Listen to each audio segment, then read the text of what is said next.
ద్వారాగా కొద్దిసేపు మనం సహవాసాన్ని అనుభవించడానికి, అలాగే ఒకరి అవసరతను ఒకరు తెలుసుకొనడానికి,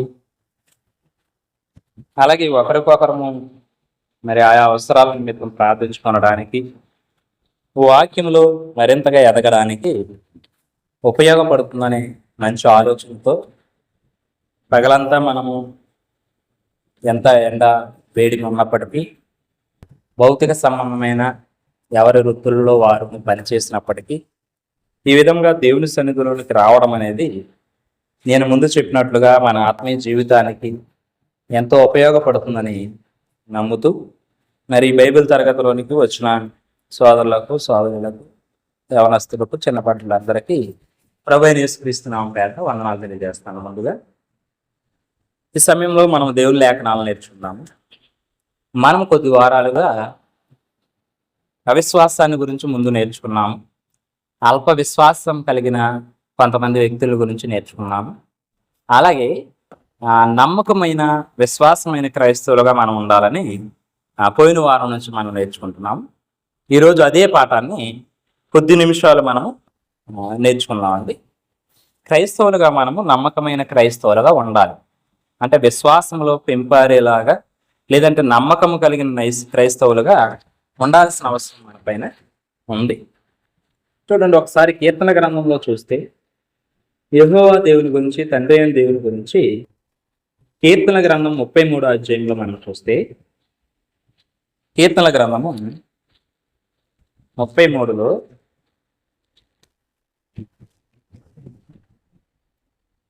4వ వచనంలో యెహోవా వాక్యము యథార్థమైనది, ఆయన చేయునదంతయు నమ్మకమైనది అని ఇక్కడ మరి మాట్లాడినట్టుగా దావీదు గారు చూస్తున్నాం. ఏమంటున్నాడంటే యెహోవా వాక్యం అంట యథార్థమైనది. అంటే యథార్థం అంటే అర్థం ఏంటండి? నిజమైనది, సత్యమైనది, నిజమైనది అనే ఈ మాటకి అర్థంగా ఉంది. అంటే యెహోవా వాక్యము యథార్థమైనది, అలాగే ఆయన చేయునదంతా కూడా నమ్మకమైనది అంటున్నాడు. అంటే యెహోవా మాటలు యథార్థమైనవి, అలాగే ఆయన ఏ పని చేసినా సరే ఆ పని నమ్మకమైంది అనమాట. ఆ మాటను ఇక్కడ మాట్లాడుతున్నాడు. అలాగే 111వ అధ్యాయంలో కూడా చూస్తే ఇదే కీర్తనలో చూడండి, 111వ అధ్యాయం 7వ వచనాన్ని ఒకసారి చూద్దాం. ఆయన చేతి కార్యములు సత్యమైనవి, న్యాయమైనవి, ఆయన శాసనములన్నీ నమ్మకమైనవి అని ఇక్కడ మాట్లాడుతూ ఉన్నారు. పైనేమో ఆయన యొక్క మరి ఆయన వాక్యము, యెహోవా యొక్క వాక్యం యథార్థమైంది అంటున్నాడు. ఆయన చేసేదంతా కూడా నమ్మకమైనది అని అక్కడ అంటున్నాడు.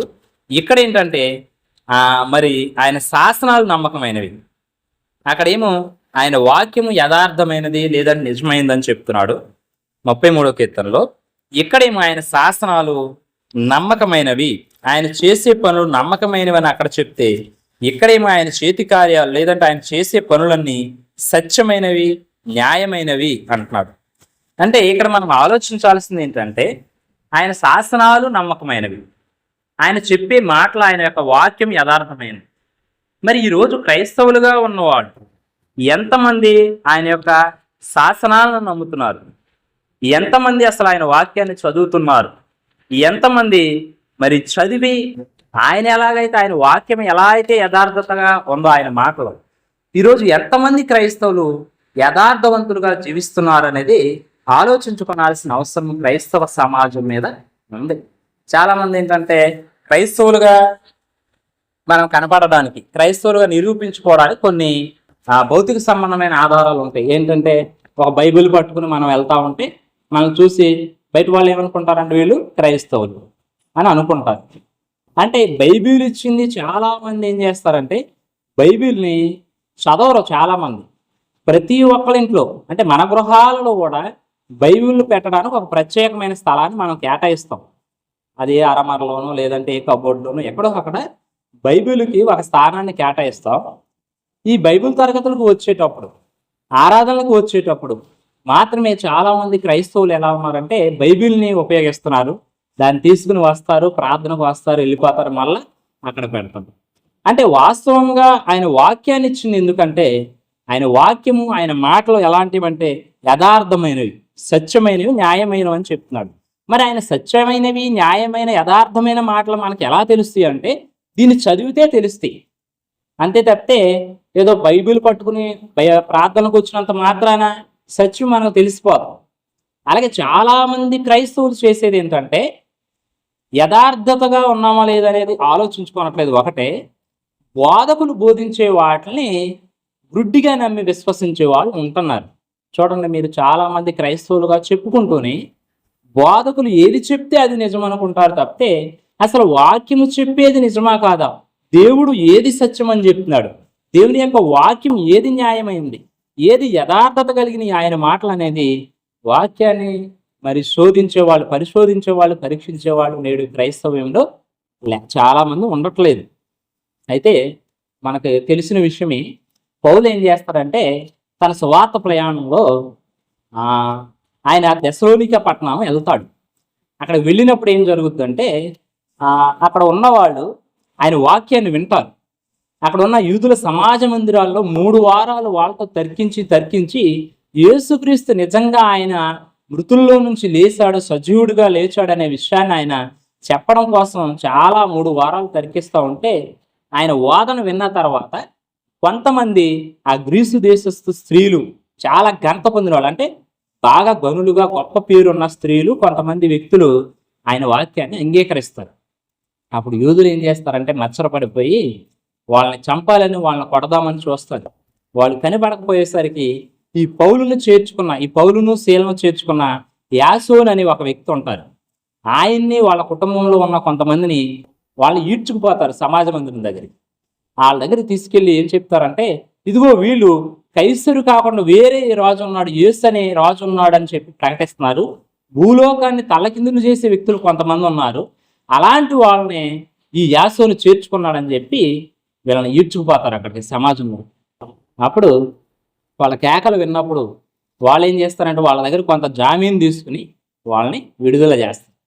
అప్పుడు మళ్ళా వాళ్ళు వచ్చి ఏం చేస్తారంటే ఈ పౌలును శీలని బెరయాకు పంపించేస్తారు. ఎందుకంటే ఇక్కడ ఉంటే యూదులతో ప్రమాదం అని చెప్పి వాళ్ళు చాలా మచ్చరంతో నిండి ఉన్నారు, వాళ్ళ మతానికి ఏదో ప్రమాదం వచ్చేస్తుందని చెప్పి వాళ్ళు మచ్చరంతో నిండిపోయి ఉన్నారు. కాబట్టి వీళ్ళని ఏం చేస్తారంటే బెరయాకు పంపిస్తారు. వీళ్ళు బెరయా వెళ్ళడంగానే పౌలు శీల అక్కడ కూడా సమాజ మందిరంలో బోధించడానికి వెళ్తారు. అక్కడ కూడా యేసుక్రీస్తు ప్రభువాని గురించి సువార్త చెప్తా ఉంటే ఆ బెరయాలో ఉన్న వాళ్ళంట ఈ తెస్సలోనికలో ఉన్న వాళ్ళకంటే ఇంకా గనులు అంట. అంటే అక్కడే చాలా మంది ఘనత కలిగిన స్త్రీలు ఉన్నారు, మంచి ఉన్నతమైన స్థితిలో ఉన్నవాళ్ళు, గొప్ప హోదాలో ఉన్నవాళ్ళు, మంచి పేరున్న స్త్రీలు ఉన్నారు. వాళ్ళే ఆయన వాక్యాన్ని విని విశ్వసిస్తే యేసుక్రీస్తుని, ఇక్కడున్న వాళ్ళు ఏంటంటే బెరయాలో ఉన్న వాళ్ళు ఇంకా విశ్వాసంలో గొప్పవారుగా ఉన్నారు. వాళ్ళు ఏం చేస్తారంటే వీళ్ళు ప్రతి వారం వచ్చి సమాజ మందిరాల్లో వాళ్ళు బోధించే వాక్యం అసలు అలా ఉందా లేదా, అంటే ధర్మశాస్త్రం కానీ లేదంటే దేవుడు కానీ మొదటి నుంచి నిజంగా యేసుక్రీస్తుని గురించి చెప్తున్నాడా లేదా, వాగ్దానం చేశాడా లేదని చెప్పి ఆ బెరయాలో ఉన్న క్రైస్తవులంట వాళ్ళు చెప్పే వాక్యాన్ని పరిశోధించుకుంటా వచ్చారండి. అంటే పరిశోధన చేశారు, నిజమా కాదా, అసలు యేసుక్రీస్తు నిజంగా పుడతాడని యెషయా ద్వారా దేవుడు చెప్పాడా లేదా, అబ్రహాముతో వాగ్దానం చేశాడా లేదా, నిజమా కాదనేది వాళ్ళు పరిశోధించి అప్పుడు వాళ్ళు కూడా విశ్వాసం ఉంచినట్టుగా మనం అక్కడ చూస్తాం. అప్పుడు అక్కడ కూడా మళ్ళా యూదులు వచ్చేస్తారు, వాళ్ళ మతానికి ఏదో ప్రమాదం వచ్చేసింది, యోధా మతానికి యెహోవా మాత్రమే దేవుడు, యేసుక్రీస్తు మెస్సయ కాదు, ఈయన నిజరక్షకుడు కాదనేది వాళ్ళ ఉద్దేశం. అంటే ఈ విషయాన్ని ఇక్కడ ఎందుకు చెప్తున్నానంటే చాలా మంది క్రైస్తవులు బైబిల్ని ఉపయోగించాల్సిన పరిస్థితుల్లో ఉపయోగించట్లేదు. బైబిల్ ఎంత శ్రేష్ఠ గ్రంథం అంటే ఈరోజు అన్ని మత గ్రంథాలు వాళ్ళ ఇళ్ళలో ఉండవో తెలియదు, కానీ క్రైస్తవులుగా పిలువబడే ప్రతి ఒక్కరి ఇంట్లో బైబిల్ అనేది ఉంటది. అలాగే ప్రపంచంలో 300 మంది బైబిల్ క్రైస్తవులు ఉన్నారు. ఎక్కువ మంది వాడబడుతున్న గ్రంథం ఏదైనా ఉందంటే మొట్టమొదటి ప్లేస్లో ఉన్నది బైబిల్ అన్నమాట. కాబట్టి బైబిల్ని చదివే విషయంలో చాలా మంది క్రైస్తవులు నిర్లక్ష్యం చేస్తున్నారు. కనీసం ఒక బోధకుడు వాక్యం చెప్పేటప్పుడు నిజంగా అతను చెప్పింది అక్కడ ఉందా లేదా, లేదంటే ఒక విషయాన్ని తీసుకుని చేసేటప్పుడు అది ఉందా లేదా అనేది గమనించని క్రైస్తవులు చాలా మంది ఉంటున్నారు. అలాగే కొంతమంది ఏంటంటే క్రైస్తవ్యమన్నా యేసుక్రీస్తు అన్న వాళ్ళ మతానికి ఏదో ప్రమాదం ఉంచిపోయిందని చెప్పి ఈ యూదులు ఎలాగైతే మచ్చర పడిపోయి భయపడిపోయి ఎలాగైతే పౌలుశీలని మరి పట్టుకోవాలని చూస్తారో వాళ్ళని తరుముతూ ఉంటారో, వాళ్ళు ఎక్కడికి వెళ్తే అక్కడికి వీళ్ళు కూడా వెళ్ళిపోయి వాళ్ళని తరుముతూ ఉంటారో, ఈరోజు కూడా చాలామంది మన దేశంలో ఉన్న చాలామంది వ్యక్తులు ఏమనుకుంటున్నారంటే ఇదేదో పరాయి మతం అని చెప్పి పరాయి దేవుడు అని చెప్పి వాళ్ళు అనుకుంటూ ఉన్నారు. యేసుక్రీస్తు ప్రభువాన్ని నిర్లక్ష్యం చేస్తూ ఉన్నారు. ఆయన పట్ల అవిధేయత కలిగి ఉన్నారు. ఒక రకంగా ఆయన్ని అసహించుకునే పరిస్థితిలో ఉంటున్నారు కొంతమంది. అంటే క్రైస్తవులేమో బైబిల్ను వాడాల్సిన పరిస్థితిలో వాడట్లేదు, దాంట్లో ఉన్న యథార్థతను ఎరిగి అలా జీవించట్లేదు, బోధకులు ఏది చెప్తే అది చెప్తూ గుడ్డిగా నడుస్తూ ఉంటున్నారు క్రైస్తవులు కానివారు కొంతమంది ఏంటంటే యేసుక్రీస్తు ప్రభువారు నిజమైన దేవుడు కాదని, లేదంటే ఆయన పరాయి దేశస్తుడు అని చెప్పి వాళ్ళు అంటూ ఉన్నారు. లేదా వాళ్ళ యొక్క యూట్యూబ్లో కానీ సోషల్ మీడియాలో కానీ మిగిలిన ఇతర సామాజిక మాధ్యమాల్లో యేసుక్రీస్తు ప్రభువాన్ని పరాయి మతం అని చెప్పి పరాయి మనుషులు అని చెప్పి, లేదంటే అదేదో ఒక మన దేశానికి వలసొచ్చిన మతం అని చెప్పి క్రైస్తవులు నిందిస్తూ ఉన్నారు చాలామంది. యేసుక్రీస్తుని అంగీకరించలేని స్థితిలో ఉన్నారు చాలామంది. కానీ యేసుక్రీస్తు ప్రభు వారు అందరికీ ప్రభువు, దేవుడు అందరికీ దేవుడై ఉన్నాడు. అసలు వాళ్ళకి సత్యం తెలియాలంటే ఏం చేయాలంటే సత్యము దగ్గరికి రావాలి. ఎక్కడికి రావాలి? వాక్యం దగ్గరికి రావాలి. అసలు ఎవరెవరో చెప్పేది కాదు వినాల్సింది. ఇది పరాయి మతము, అందరి మతము, లేదంటే ఈ మార్గము ఎక్కడికి తీసుకువెళ్ళిపోద్దో తెలియాలంటే ముందు ఏం చేయాలంటే ఎవరైనా సరే ఒక బైబిల్ని చదివితే అసలు దేవుడు ఈ సృష్టిని ఎలా చేశాడు, ఇతర ఎక్కడ ఏ గ్రంథాల్లో దొరకని వివరాలు ఈ సృష్టికి సంబంధించి కానీ మానవుని గురించి కానీ ఈ బైబిల్లోనే దొరుకుతుంది. అప్పుడు నిన్ను ఎందుకు సృజించాడు దేవుడు అనేది నీకు తెలుస్తా ఉంటది. ఒక ఆయన అనుకున్నాడంట ఈ బైబిల్లో తప్పులుంటే నేను పట్టుకోవాలని చెప్పి బైబిల్ చదవడం ప్రారంభిస్తా ఉన్నాడంట. చదువుతూ ఉంటే యోహాను సువార్తలోకి వెళ్ళేసరికి బైబిల్లో తప్పులు కనపడలేదంట అతనికి. తనలో ఉన్న తప్పుల్ని బైబిల్ బయట పెట్టిందంట. ఆయన ఆర్ఆర్కే మూర్తి గారు. ఆయన ఎన్నో రేడియో కార్యక్రమాల్లో ఎంతో మంది విశ్వాసుల మనసుల్లో ఇప్పటికీ ఒక గొప్ప క్రీస్తు మాదిరిని కనపరిచిన వ్యక్తి. ఎంతో మంది ఆత్మీయ జీవితాల్లో వెలుగులు నింపడానికి దేవుడు వాడుకున్న వ్యక్తి ఆయన అన్నమాట. అంటే ఆయన ఒక బ్రాహ్మణ కుటుంబంలో పుట్టిన వ్యక్తి. క్రైస్తవ మతం అంటే పరాయి మతము, ఏదో బ్రిటిష్ వాళ్ళు తీసుకొచ్చి అంటించిన మతము, ఏదో పరాయి మతం, ఇది పరాయి దేవుడు అని చెప్పి అనుకున్న వ్యక్తి బైబిల్లో తప్పులుంటే పట్టుకుని వాళ్ళని ప్రశ్నించాలి, ఆ మతాన్ని ద్వేషించాలనే హృదయంతో చదివిన వ్యక్తి ఆ తప్పులు వెదకడం మొదలెడితే ఆ యోహాను సువార్తలోకి వచ్చేసరికి తనలో ఉన్న తప్పులు బయటపడతా ఉన్నాయి. అప్పుడు అతను క్రీస్తుని తెలుసుకుంటే తన కుటుంబం అంతా కూడా అతన్ని వదిలేసిందంట. ఒకానొక దశలో తన భార్య కూడా తనను వదిలేయడానికి చూసిందంట. కానీ ఆయన క్రీస్తు మార్గాన్ని ఎన్నుకున్నారు, దాన్ని ప్రకటించారు. కాబట్టి చాలా మంది ఏంటంటే పరాయి వాళ్ళు కనిపెట్టిందే ఈ ఫోన్ ఎవరు కనిపెట్టారండి? మన దేశం వాళ్ళు కాదు కనిపెట్టింది. ఇదే ఫోన్ వాడతారు. ఇదే ఫోన్ ద్వారా సామాజిక మాధ్యమాలు పరాయి మతం అని చెప్పి యేసుక్రీస్తు ప్రభువాన్ని పరాయి మతము అది అని చెప్పి యేసుక్రీస్తు ప్రభువాన్ని విమర్శిస్తూ ఉంటారు. మరి ఫోన్ ఎందుకు వాడటం? విదేశాల్లో కదా కనిపెట్టింది. ఈరోజు మనం వాడుతున్న రైళ్ళు, మనం వాడుతున్న ఎన్నో వాహనాలు, విమానాలు ఏవైనా సరే అన్నీ ఎక్కువ విదేశాల వాళ్ళు కనిపెట్టినవే. అంటే అవి వాడతారు. కానీ యేసుక్రీస్తు ప్రభు వారి దగ్గరికి వచ్చేసరికి ఆయన్ను మరి అంగీకరించడానికి మనసు ఉండకపోవడానికి కారణం ఏంటంటే కొంతమంది వాళ్ళని అలాగా తప్పుదోవలో పట్టిస్తున్నారు. కాబట్టి ఇది ఒక దేశానికి చెందిన మతం కాదు. దేవుడు అందరినీ ప్రేమిస్తున్నాడు. ఈ భూమి మీద తన సమాజం అంతటిని దేవుడు ప్రేమిస్తున్నాడు. అందరి కోసం తన కుమారుని పంపించాడనే విషయాన్ని ఎవరైతే అలా అనుకుంటున్నారో వాళ్ళు మరి ఆలోచించుకొని బైబిల్ చదవాల్సిన అవసరం ఉంది. చదివితే అప్పుడు యేసుక్రీస్తుని గురించి తెలుస్తుంది, దేవుని ప్రేమను గురించి తెలుస్తుంది, అసలు నువ్వు దేవుడు ఎందుకు సృజించాడో నీకు తెలుస్తుంది. కాబట్టి నీవు బైబిల్ని చదవాల్సిన అవసరము ఉంది. అలాగే క్రైస్తవులుగా నేను చెప్పిన వాళ్ళు బైబిల్ని చదవకుండా అనుసరిస్తే అది సరైన మార్గం కాదు. యెహోవా వాక్యం యథార్థమైనది, ఆయన శాసనాలు నమ్మకమైనవి, న్యాయమైనవి, సత్యమైనవి. అవి తెలుసుకోవాలంటే నీవు బైబిల్ చదవాలి. అసలు ఎంతమంది క్రైస్తవులు ప్రతిరోజు బైబిల్ చదువుతున్నారో ఆలోచించుకోవాలి ఒకసారి. మనం కూడా ఈరోజు క్రైస్తవులుగా చెప్పుకుంటున్న వాళ్ళు కూడా, ఈ మాటలు వింటున్న ప్రతి ఒక్కరు కూడా బైబిల్ ప్రతిరోజు ఎవరు చదువుతున్నారు? ఎంతమంది క్రమం తప్పకుండా బైబిల్ చదువుతున్నారు? చదివితేనే కదా ఈరోజు మన శరీరానికి ఆహారం ఎలా అవసరము, మన ఆత్మీయ జీవితానికి వాక్యం అంత అవసరంగా ఉంది.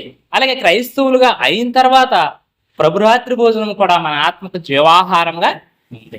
కాబట్టి మన ఆత్మీయ జీవితం అభివృద్ధి చెందాలంటే, మనం ఏవి న్యాయమో ఏవి సత్యమో తెలుసుకోవాలంటే బైబిల్ చదవాల్సిన అవసరము క్రైస్తవులుగా ఉన్న వారి మీద ఉంది.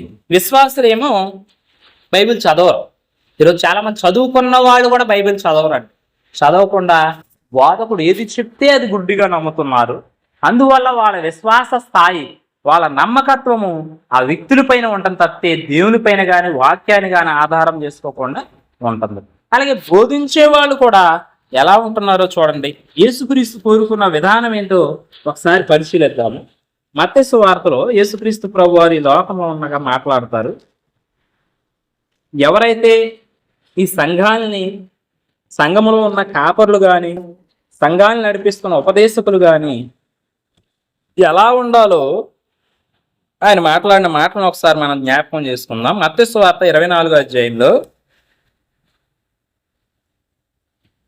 45వ వచనం నుంచి చివరి వరకు మనం చూస్తే, యజమానుడు తన ఇంటి వారికి తగిన వేళ అన్నం పెట్టుటకు వారిపైన ఉంచిన నమ్మకమైన వాడును బుద్ధిమంతుడునైన దాసుడు ఎవడో? యజమానుడు వచ్చినప్పుడు ఏ దాసుడు ఎలాగూ చుండుట అతడు కనుగొనును, ఆ దాసుడు ధన్యుడు. అతడు తన యావదాస్తి మీద వాని నుంచునని మీతో నిశ్చయంగా చెప్పుచున్నాను.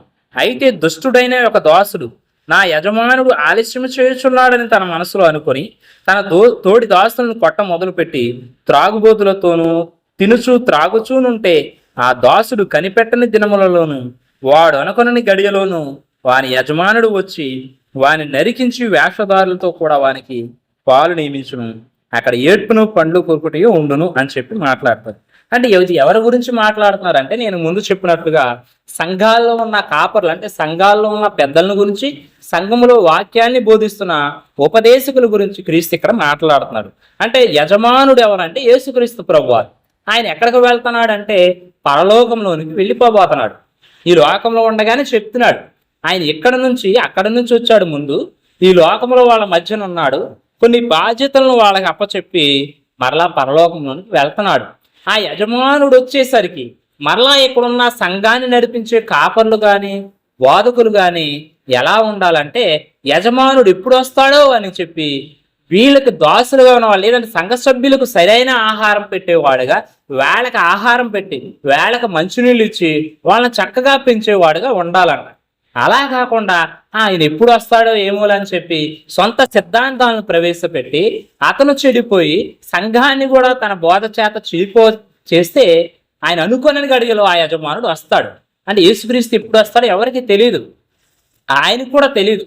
తండ్రి ఎప్పుడు వెళ్ళమంటే అప్పుడు వెళ్ళిపోవడానికి రెడీగా ఉన్నాడు ఆయన. కాబట్టి ఆయన ఎప్పుడు వస్తాడో ఇతనికి తెలియదు. కాబట్టి ఈ సంఘాన్ని నడిపిస్తున్న వ్యక్తి జాగ్రత్త కలిగి వాళ్ళని పెంచాల్సిన అవసరం ఉంది. సొంత బోధలతో సొంత సిద్ధాంతాలతో పెంచితే ఈ విశ్వాసులు కూడా నేను చెప్పినట్లుగా వాక్యాన్ని పరిశోధించకుండా గుడ్డిగా నమ్ముతూ ఉంటే, వాళ్ళు అనుకోనని గడియలో లేదా అతన్ని అనుకోనని గడియలో యేసుక్రీస్తు ప్రభువారు యజమానుడైన ఆయన వస్తే మరి అతన్ని ఏం చేస్తారంట? అతన్ని నరికించి వేసి, అంటే వేషధారులతో కూడా అతనికి పాలు పంచి పెడతాడు. అంటే అక్కడ నరకంలో పడేస్తాడు. అక్కడ ఏడ్పు పండ్లు కొరగట ఉంటది అని చెప్పి అక్కడ మాట్లాడుతా ఉన్నారు. ఈరోజు మరి వేషధారణతోనే బోధకులుగా ఉండేవాళ్ళు, స్వస్థత అనే దాన్ని అడ్డుగా పెట్టుకుని సంఘాన్ని నడిపించే వాళ్ళు చాలా మంది ఉన్నారు. అంటే స్వస్థతలు లేవని నేను చెప్పట్లేదు, మనం చాలాసార్లు చెప్పాము. స్వస్థత పరిచేవాడు ఎవరంటే దేవుడు. కానీ స్వస్థత వరాలున్న వ్యక్తులు ఈరోజు ఎవరో కూడా లేరు. స్వస్థపరిచే దేవుడు, అది మన విశ్వాసాన్ని బట్టి స్వస్థతలు జరుగుతాయి. కానీ ఈరోజు స్వస్థతల మీద సంఘాలను కట్టేవాళ్ళు ఏం చెప్తారంటే, దేవుని గురించి ఒకసారి చెప్తే వాళ్ళు నడిపించే ఆ అయ్యగారి గురించి 10 సార్లు చెప్తారు. మా అయ్యగారు ప్రార్థన చేసిన తర్వాత ఇదిగోండి నాకు ఇలా జరిగిపోయిందండి అలా జరిగిపోయిందండి అంటారు. వాళ్ళు కూడా ఇతరులు గేలి చేసేలాగా సేవకుడు అదిగో కడుపులో ఉంది, అదిగో మోకాల్లో ఉంది, దురాత్మ రా రా రా రా బయటికి రా బయటికి రా, వచ్చేస్తా వాంతిలాగా అంటే వాంతిలాగా వచ్చేస్తుంది అని చెప్తే దురాత్మ సాతానుడు ఎంత పవర్ఫుల్లో వీళ్ళకి తెలియట్లేదు. ఆయన ఎదుర్కొనాలంటే ఎంత విశ్వాసం కలిగి ఉండాలో క్రీస్తు చెప్పినా లేదంటే అపోస్తులైన పౌలు చెప్పిన మెలకువలో వీళ్ళకి తెలియదు. ఆయన ఎదుర్కోవాలంటే వాక్యం అనే ఖడ్గాన్ని ధరించాలి, సత్యం కలిగి ఉండాలి. మరి అన్నీ ధరించి యుద్ధోపకరణాలు, ఒక వ్యక్తి యుద్ధంలోనికి వెళ్ళినప్పుడు ఎంత అలర్ట్గా ఉంటాడు. మొన్న నేను చెప్పా సైనికుల గురించి చెప్పాను, వాళ్ళు ఎంత బలంగా ఉంటారు, వాళ్ళు చేసే పనులు మనం చేయలేము. దేశాన్ని కాపాడే సరిహద్దులో ఉండే ఆ సైనికులు ఎలా ఉంటారో చెప్పాను. కాబట్టి మనకు కూడా అలాంటి యుద్ధోపకరణాలు కొన్ని చెప్తాడు. వాక్యం అనే ఖడ్గాన్ని ధరించాలి, సత్యం అనే దట్టి కట్టుకోవాలి, ఇలాగా కొన్ని జోడు తొడుక్కోవాలని చెప్తాడు. అంటే ఎందుకు మనం పోరాడేది శరీరంతో కాదు, సాతానుతో పోరాడుతున్నాం. వాడు సామాన్యుడు కాదు, గర్జించు సింహంలాగా తిరుగుతాడు. వీళ్ళేదో వచ్చే వాంతిరూపం అంటే వచ్చేస్తాడా అంటే ఇవన్నీ ఏంటంటే ఇదంతా కూడా తప్పుడు బోధ అన్నమాట. కాబట్టి ఆ బోధలోనికి వెళ్లకుండా ఉండాల్సిన అవసరము వారిపైన, క్రైస్తవులుగా చెప్పుకుంటున్న వాళ్ళపైన ఉంది. దాన్ని తెలుసుకోవాలి. అయితే ఇక్కడ ఏంటంటే వీళ్ళు వచ్చేసరికి, యేసుక్రీస్తు వచ్చేసరికి మరి అతను ఒకవేళ ఆయన రాళ్ళే అని సొంత బోధలతో సంఘాలు నడిపిస్తూ ఉంటే అతను ఖచ్చితంగా శిక్షిస్తానని చెప్పి ఇక్కడ యేసుక్రీస్తు ప్రభు వారు మాట్లాడుతూ ఉన్నారు. మరలా మరొక అధ్యాయంలో చూడండి, 25వ అధ్యాయంలో కూడా 25వ అధ్యాయంలో కూడా ఇక్కడ నమ్మకమైన వారిగా ఉండాలి అనేది ఇక్కడ కూడా చెప్తున్నాడు. చూడండి 14వ వచనం నుంచి, పరలోక రాజ్యము ఒక మనుషుడు దేశాంతరమునకు ప్రయాణమై తన దాసులను పిలిచి తన ఆస్తిని వారికి అప్పగించినట్లు ఉండును. అతడు ఒకనికి 5 తలాంతులను, ఒకనికి 2, ఒకనికి 1, ఎవని సామర్థ్యము చొప్పున వారికి ఇచ్చి వెంటనే దేశాంతరము పోయెను. ఇంకా మిగిలిన విషయాలు చదివితే చాలా విషయాలు ఉన్నాయి, అవి మనకి ఇంచుమించు అందరికీ తెలిసిన విషయాలే కాబట్టి నేను చెప్తాను.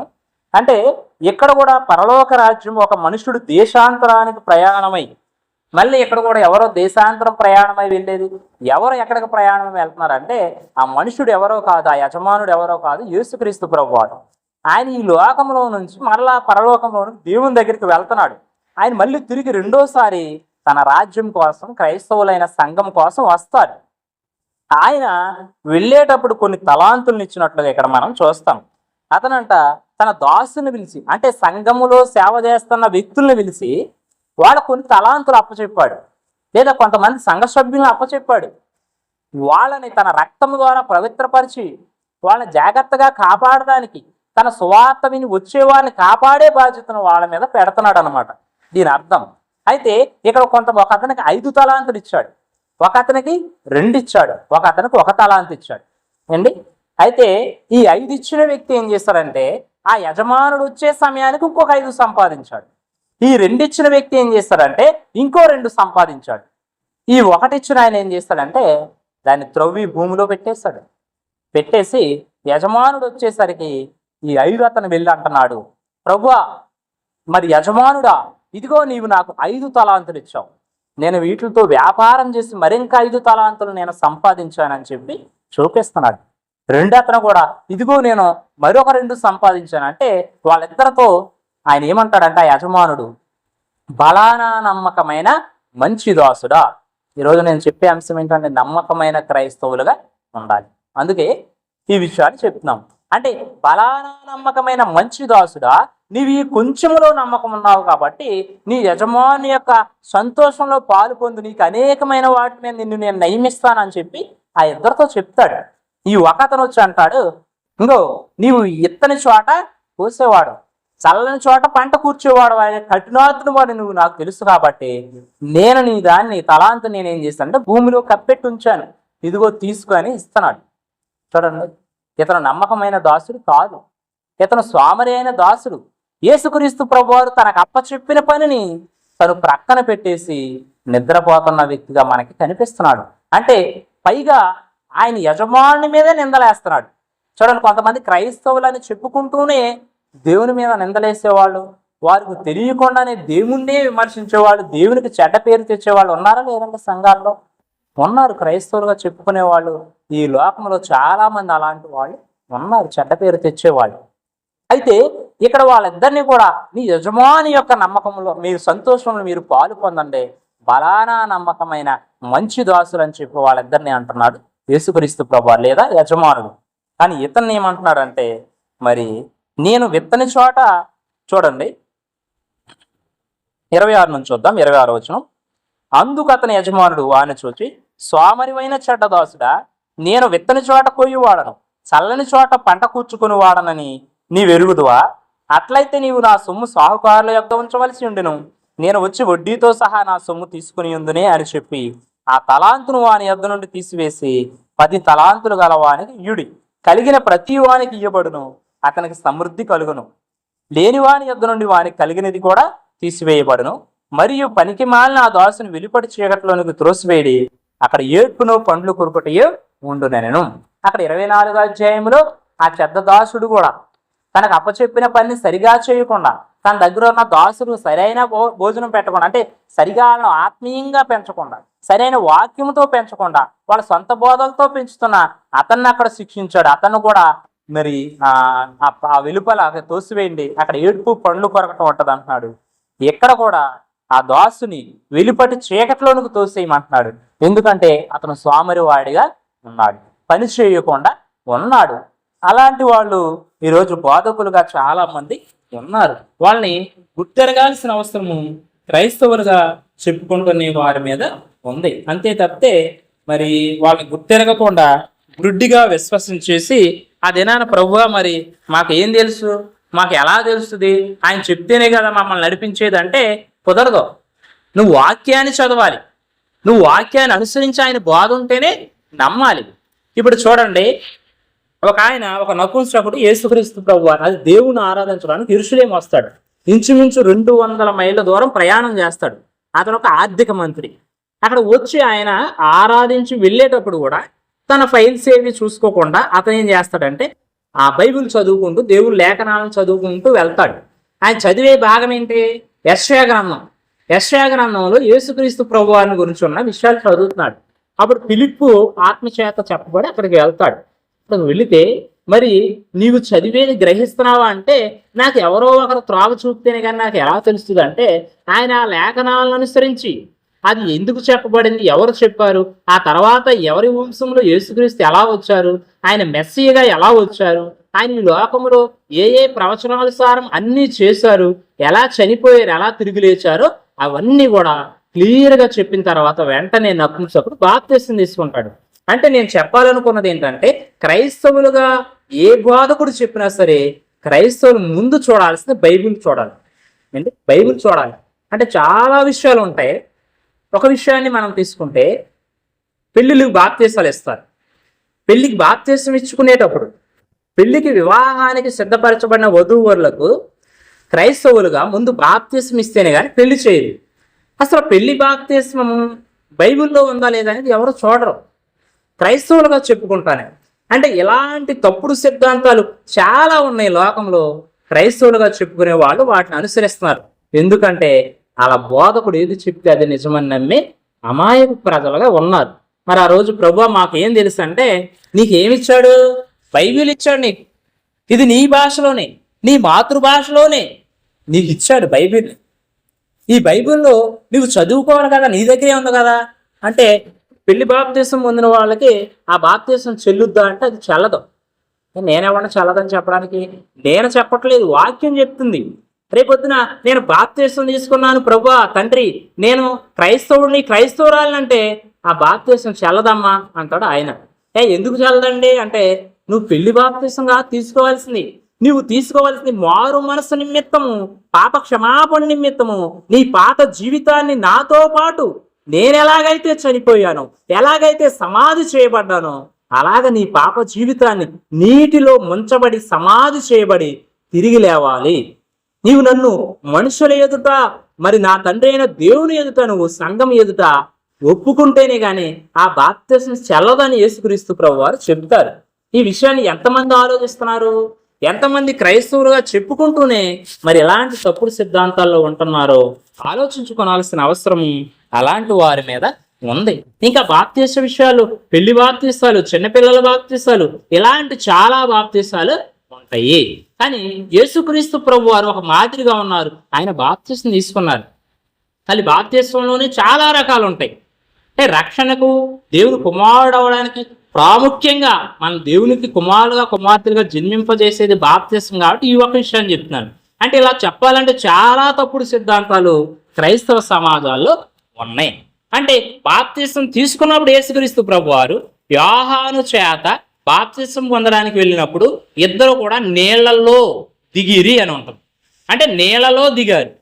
యోర్దాను నదీ తీరంలో విస్తారంగా నీళ్లు ఉన్నాయి కాబట్టి యోహాను అక్కడ బాప్తిస్మం ఇచ్చుచున్నాడు అని రాయండి. కానీ దీన్ని ఏమంటున్నారంటే కొంతమంది బోధకులు, అవునమ్మా నువ్వు వాక్యం విన్నావు, అక్కడ నీళ్ళు లేవు ముంచడానికి, ఏమవుద్ది అందుకని చిలకరింపేస్తున్నావు, నీళ్ళు లేని చోట ఇస్తున్నామంటే మరి నపుంసకుడు వీళ్ళిద్దరూ వాక్యం వింటా వెళ్తా ఉన్నారు రథం మీద. ఆయన వింటానే చూస్తున్నాడు. చూడండి, మీరు గమనించండి, అక్కడ అపొస్తలుల కార్యాల్లో వెళ్తానే చూస్తున్నాడు. నీళ్లున్న చోట వచ్చినప్పుడు చూశాడు ఎవరు? నపుంసకుడు. వెంటనే రథం ఆపమని చెప్పి తన రథాన్ని తోలే అతనితో చెప్తాడు, ఫిలిప్పుని నడువు, నాకు ఇప్పుడు బాప్తిస్మం ఇచ్చేను అంటాడు. ఎక్కడికి వచ్చిన తర్వాత నీళ్లున్న చోటను, నీళ్ళు లేవు కాబట్టి నేను తెచ్చుకున్న, వాళ్ళు ప్రయాణంలో ఉన్నారు కదండి, ఎక్కడ పడితే అక్కడ నీళ్లు ఉండవు, మంచినీళ్ళు ఎన్నో కొన్ని వాళ్ళు సిద్ధం చేసుకుంటారు కదా, అవి చల్లి నాకు ఇచ్చేయమంటే చెందదు, అది చల్లదు. కాబట్టి నీ సొంత బోధనలు చెప్పడం కాదు, నీ జ్ఞానంతో చెప్పడం కాదు, నీళ్ళు లేని చోట ఎలా ఇస్తాం, అందుకనే చిలకరింపు బాప్తీసాలు ఇస్తున్నాం అంటున్నారంట కొంతమంది బోధకులు. అది వాక్యానుసారం కాదు. చిలకరింపు బాప్తీసాలు, పెళ్లి బాప్తీసాలు, జెండా కింద నుంచి వెళ్ళిపోయే బాప్తీసాలు, ఇసుకేస్తే బాప్తీసాలు ఈ కాదు. యేసుక్రీస్తు తీసుకున్న మాదిరిలోనే ఉండాలి. విశ్వాసులైన వాళ్ళు అనేక మంది పొందిన మాదిరిలోనే ఈ బాప్తిస్మం ఉండాలి. యేసుక్రీస్తు ప్రభు వారి జీవితాన్ని మనం తీసుకుంటే ఆయన ప్రతిదీ, ఆయన పుట్టుక, ఆయన బాప్తిస్మం, ఆయన చేసిన చాలా పనులు లేఖనాలను అనుసరించి ఉంటాయి. అంటే ఈ లేఖనం నెరవేరినట్టు యేసు ఈ పని చేస్తును, ఫలాని లేఖనం నెరవేరినట్టుగా ఆయన ఈ పని చేస్తును అని చెప్పి రాయబడి ఉంటుంది. ఇప్పుడు దేవాలయం దగ్గర గుడ్లు అమ్మేవాళ్ళు, పక్షులను అమ్మేవాళ్ళు, రోకలు మార్చేవాళ్ళు ఉంటారు. అక్కడికి వెళ్ళి ఆయన వాళ్ళందరినీ తాళ్ళను కొరడాలుగా చేసి వాళ్ళందరినీ తోలివేసి, ఆ పశువులను తోలివేసి, ఆ రోకలన్నీ చల్లివేసి ఇటు అటు వాళ్ళని బయటకు తోలివేసి, నా తండ్రి విల్లును వ్యాపారపు ఇల్లుగా చేయొద్దు అంటారు. అక్కడ కింద ఏమని ఉంటుందంటే, నీ ఇంటిని గూర్చి ఆసక్తి నన్ను భక్షించుచున్నదని చెప్పి కీర్తన గ్రంథంలో రాయబడింది నెరవేరినట్లు ఇది జరిగినని ఉంటుంది. అంటే నేను చెప్పేది ఏంటంటే, యేసుక్రీస్తు ప్రభు వారు తన జీవితంలో చేసిన ప్రతీది కూడా అంతకుముందు దేవుడు ఏదైతే ప్రవక్తల ద్వారా ప్రవచింపాడో ఆ లేఖనాల అనుసారంగా తన జీవితం ఉంటుంది. ఈ లోకంలో ఉండగా ఆయన చనిపోయే వరకు కూడా, ఆయన తిరిగి లేపబడటం కూడా, అలాగే క్రైస్తవులుగా చెప్పుకునే మన జీవితం కూడా లేఖనాలను అనుసరించి ఉండాలి. ప్రతీదీ కూడా, ఏ విషయమైనా సరే, బాప్తిస్మం విషయం ఒకటే కాదు, ఏ విషయమైనా సరే క్రైస్తవులుగా మనం చేసేది లేఖనాల్లో ఉంటేనే చేయాలి. పండుగలు కావచ్చు, ఇంకేమైనా సరే. అంటే ఇది విమర్శించడానికి చెప్తుంది కాదు, కానీ వాక్యం చెప్పేది మాత్రమే చేస్తేనే దేవుడు సంతోషిస్తా ఉంటాడు. చివరగా ఒక వచనాన్ని చదువుకుని మనం ముగించుకుందాం. యోహాను సువార్తలో ఒక వ్యక్తి ఇచ్చిన సాక్ష్యాన్ని బట్టి ఆ సమరయులు యేసుక్రీస్తుని నమ్మినట్లుగా, విశ్వసించినట్లుగా మనం చూద్దాం. ఈ విషయాలు కూడా మనందరికీ తెలిసినవే, అందుకే కొన్ని మాటలు మాత్రం మనం చదువుకున్నాం. యోహాను సువార్త 4వ అధ్యాయంలో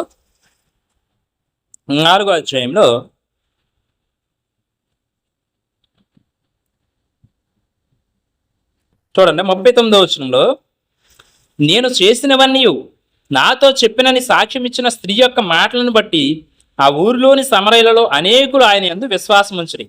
ఆ సమరయులు ఆయన యొద్దకు వచ్చి తమ యొద్ద ఉండుమని ఆయన వేడుకొనేది గనుక ఆయన అక్కడ 2 దినములు ఉండెను.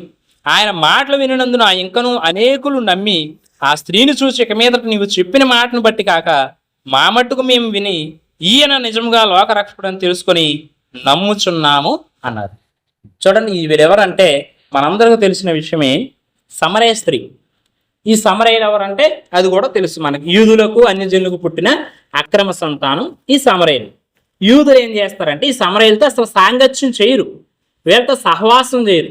ఒకవేళ వాళ్ళ ప్రయాణం చేయాల్సి వచ్చినా సరే సమరయుల ఊరు వాళ్ళు వెళ్ళే దారిలో ఉందనుకోండి, పక్క నుంచి తిరిగి ఆ ఊరు తిరగేసుకుని పక్క నుంచి తిరిగి మరలా వాళ్ళ దారిలో వెళ్తారు తప్పితే సమరయుల ఊరిలోనికి వెళ్ళడానికి కూడా ఇష్టపడరు. అలాంటి వ్యక్తితో, ఆ సమరయురాలతో యాకోబు బావి దగ్గర యేసుక్రీస్తు సంభాషిస్తూ ఉంటాడు. అమ్మ కొన్ని దాహం ఇమ్మని చెప్పి అడిగితే, అయ్యో మీరు నన్ను దాహం అడుగుతున్నారేంటి అని చెప్పి ఆవిడ అంటది. అసలు నిన్ను దాహం అడిగే వ్యక్తి ఎవరో తెలిస్తే, అసలు నేను ఇచ్చే జీవజలాన్ని తాగితే ఎప్పుడు దప్పుకొనవు అనే విషయాన్ని తెలిస్తే నువ్వు ఈ మాటలు మాట్లాడవని చెప్పి ఇంకా కొన్ని విషయాలు ఆయన అక్కడ మాట్లాడుతూ ఉంటాడు. అయితే అయ్యమ్మ యాకోబు తన కుమారులు తన పిల్లలు ఎంతోమంది ఈ నీళ్లు తాగారు, ఆయన కంటే నువ్వు గొప్పోడువా అని చెప్పి కూడా అడుగుతుంది. ఇదిగో ఆయన ఆరాధించేవాళ్ళు మా పితరులేమో ఆ పర్వతం మీద ఆరాధించేవాడు, మీరేమో యెరూషలేములో ఆరాధించాలంటారు అని ఆవిడ చెప్పుద్ది. అమ్మ నిజమే, కానీ ఒక కాలం వస్తుంది ఆ పర్వతాల మీద ఆ గుట్టల మీద మెట్ల మీద ఆరాధించాల్సిన అవసరం లేదు. లేదంటే ఒక కాలం వస్తుందమ్మా యెరూషలేములో కూడా కాదు, కానీ దేవుడు ఆత్మ గనుక ఆయన ఆరాధించే వాళ్ళు ఎక్కడున్నా సరే ఆత్మతో సత్యముతో ఆరాధిస్తారు అని చెప్పి ఆయన మాట్లాడుతూ ఉంటాడు. అయితే ప్రభా మరి ఆవిడ పైన ఏమంటుందంటే, మరి అయితే నేను అస్తమానం వచ్చి ఇచ్చేదట్టుకు ఇచ్చేది నీళ్లు పట్టుకుని వెళ్ళేయడానికి పని లేకుండా నువ్వు ఇచ్చే జీవజలాన్ని తాగితే ఎప్పటికీ తప్పుకోండి అంటావు కదా, అప్పుడు నాకు ఇమ్మని చెప్తే ఆయన చెప్పే జీవజలము వేరు, ఆత్మకు సంబంధించింది. ఆత్మీయంగా ఆయన మాట్లాడుతూ ఉంటే ఈవిడ భౌతికంగా ఆలోచిస్తుంది. సరే ఇస్తానమ్మా, నీ భర్తను తీసుకురా అంటాడు ఈయన. ఆవేంటంటే అసలు ఆ భర్త లేడండి అంటది. అమ్మ నీకు 5 భర్తలు ఉన్నారు ఇప్పటికి, నీ దగ్గర ఉన్న వ్యక్తి అతను నీ భర్త కాదు అనేసరికి అయ్యో సత్యమే చెప్పావు నువ్వు అని చెప్పి అంటది. ఆవిడ ఆశ్చర్యపోతుంది. అప్పుడు ఈ విషయాలన్నీ మాట్లాడిన తర్వాత ఈ వీళ్ళు ఏం చేస్తుందంటే ఆ సమరయులతో ఆ గ్రామానికి వెళ్ళి, ఇదిగో ఈయన క్రీస్తు కాడా, ఇదిగో నాతో చెప్పిన మాటలు మీరు వినండి, నేను ఆయనతో చెప్పిన మాటలు మీరు వినండి అని చెప్పి ఆవిడ క్రీస్తుని గురించి అక్కడ సాక్ష్యం ఇస్తే అనేకులంట ఆయన మీద విశ్వాసం ఉంచారు. ఆయన దగ్గరికి వచ్చిన తర్వాత ఆయన మాటలు విన్న తర్వాత ఆయన చెప్తున్న సత్య సంబంధమైన వాక్యపు మాటలు విన్న తర్వాత, ఇదిగో ఈమె చెప్పినప్పుడు కంటే కూడా మా మట్టుకు మేము ఇప్పుడు విని మేము యందు విశ్వాసం ఉంచుచున్నామని చెప్పి వాళ్ళు నిజముగా నీవు లోకరక్షకుడు అని చెప్పి మా మట్టుకు మేము విని మేము నమ్ముతున్నామని చెప్తాడు. ఈరోజు క్రైస్తవులుగా ఉన్న మనం కూడా యేసుక్రీస్తు ప్రభు వారిని గురించి సాక్ష్యం ఇచ్చేవారిగా ఉండాలి. మన వ్యక్తిగత సాక్ష్యం చెప్పుకోవడం కాదు. ఈరోజు చాలా మంది ఏంటంటే కొంతమంది సాక్ష్యం చెప్పిస్తారు, ఎవరొకరినో ప్రముఖులను తీసుకొచ్చి ఆవిడ వచ్చేసేసి లేదంటే ఆమె వచ్చేసేసి ఏదేదో చెప్తా ఉంటారు, నన్ను మా ఆయన గారు నరికేస్తారు, నేను బతికిపోయాను. ఇవి కాదు సాక్ష్యాలు, ఇవి కాదు చెప్పాల్సింది. అంటే ఇలాగ క్రైస్తవులను ఒక రాంగు రూట్లో తీసుకువెళ్తున్నారు. ఇది ఎవడ చేస్తాడు వీటిలన్నిటికీ కరెక్ట్ అవడంటే, వీటిలన్నిటిని నడిపించే ఒకే ఒక వ్యక్తి ఎవడంటే ఈ ప్రపంచంలో ఉండి అంతటా ఉండి అందరినీ మరి ఎవరిని మింగుదామని చూసే సాతానుడు వీటికి మూలకారకుడు అనమాట. కాబట్టి మనము దానిలోకి వెళ్లకుండా సత్యంగా క్రీస్తు అడుగుల్లోనే అడుగులు వేస్తూ నడవాలంటే మనల్ని తీసుకువెళ్ళగలిగేది వాక్యం. ఏంటి ఈ రోజు నుంచి అయినా సరే క్రైస్తవులుగా ఉన్నవారు, క్రైస్తవులుగా చెప్పుకుంటున్న వాళ్ళు, మనకు బైబిల్ ఉంది కేవలము ఏదో దెయ్యాలు రాకుండా తలకాడ పెట్టుకుంటాకో, అనారోగ్య పరిస్థితి ఉంటే తల కింద పెట్టుకుంటే జ్వరం తగ్గిపోవడానికో వీటికి కాదండి బైబిల్ ఇచ్చింది. నీ ఆత్మీయ రోగాన్ని శుద్ధిపరచడానికి, నీ పాప జీవితాన్ని తీసివేసి నీకు నూతనంగా కుమారత్వాన్ని ఇచ్చి తన కుమారులుగా కుమార్తెలుగా చేసుకోవడానికి ఈ లేఖనాలను దేవుడిచ్చాడు. నిన్ను సర్వసత్యంలో నడిపించేది వాక్యమై ఉందనే విషయాన్ని క్రైస్తవులుగా గ్రహించాల్సిన అవసరము ఉంది. తప్పితే కేవలం నువ్వు క్రైస్తవులుగా నిరూపించుకోవడానికి, నువ్వు భక్తిపరుడుగా కాపాడడానికి మాత్రమే కాదు బైబిల్ పట్టుకెళ్ళేది. బైబిల్ని చదవాల్సిన అవసరం ఉంది. కేవలం బైబిల్ తరగతిలో వచ్చినప్పుడు మాత్రమే కాకుండా, ఆయా ఉడికులు వచ్చినప్పుడు మాత్రమే కాకుండా, ఆరాధించడానికి వచ్చినప్పుడు మాత్రమే కాకుండా ఆ మిగిలిన సమయాల్లో కూడా బైబిల్ని చదవాలి. అంతేకాకుండా వాక్యం చెప్పి ఆ బోధకుడు చెప్తుంది నిజంగా అక్కడ ఉందా లేదనేది ఆ బెరయాలో ఉన్న వాళ్ళు గొప్ప గనులంట. ఇక్కడున్న మైనస్ ఏంటంటే చాలా చిన్న వాళ్ళే మాకేదో తెలుసు అని అతిశయిస్తూ ఉంటారు. క్రైస్తవులు చెప్పుకుంటానే బయట ఉన్న వాళ్ళు ఇవేవో పెడతా ఉంటారు. ఇది ఆ వాటి గురించి వీటి గురించి విగ్రహాలను ఆరాధించడాని గురించి దేవుడికి రూపాలను అంటగట్టి. కానీ వాళ్ళు గమనించాల్సింది ఏంటంటే ఎంతో ఘనత కలిగిన బెరయా పట్టణస్తులే పౌలు వాక్యం చెప్తే కరెక్ట్గా ఉన్నాయా లేదా, లేఖనాల్లో ఉన్నాయా లేదా అని చెప్పి వాళ్ళు తెలుసుకొని ఆ యోధా మతంలోనే కాకుండా ఆ మతంలో నుంచి బయటకు వచ్చి క్రీస్తు మార్గంలోనికి వచ్చినట్టుగా మనం చూస్తాం. కాబట్టి ఈరోజు నేను ఎంతసేపు చెప్పిన వాక్యం ఏంటంటే క్రైస్తవులుగా మనం నమ్మకస్తులుగా ఉండాలి. నమ్మకమైన క్రైస్తవులుగా, యథార్థమైన క్రైస్తవులుగా మనం తీర్చిదిద్దేది ఏంటంటే వాక్యము బైబిల్. కాబట్టి దీన్ని చదవాలి, దీన్ని తెలుసుకోవాలి. ఎవరైతే విదేశీ మతము మన మతము కాదు, లేదంటే ఎవరో తక్కువ కులాల మతం అని చెప్పి అపోహలో ఉన్నాడు, లేదంటే పరాయి మతం అని చెప్పి మరి దీన్ని అవహేళన చేస్తా ఉన్నారు యేసుక్రీస్తు ప్రభువారిని, వాళ్ళు కూడా ఒకసారి బైబిల్ని చదవండి, బైబిల్ని కొనుక్కోండి, లేదంటే మా సంఘాన్ని అడగండి, బైబిల్ అనేది ఇస్తాం మేము సంఘం ద్వారా. ఒకసారి చదవండి. నిజంగానే ఈయన నిజమైన దేవుడు కాదని మీకు అనిపిస్తే అప్పుడు విమర్శించండి తప్పితే విదేశీ వాళ్ళు కొనిపెట్టిన వస్తువులను వాడుతూ విదేశీ వాళ్ళు కనిపెట్టిన ఇదే మొబైల్లోనే విదేశీ మతం అని చెప్పి అవహేళన చేయడం సరైంది కాదనే విషయాన్ని గ్రహించాల్సిన అవసరం ఉంది. చివరిగా మరొకసారి చెప్పేది ఏంటంటే, క్రైస్తవులుగా మనం నమ్మకమైన క్రైస్తవులుగా ఉండాలి. నమ్మకత్వాన్ని కడ వరకు నిలబెట్టు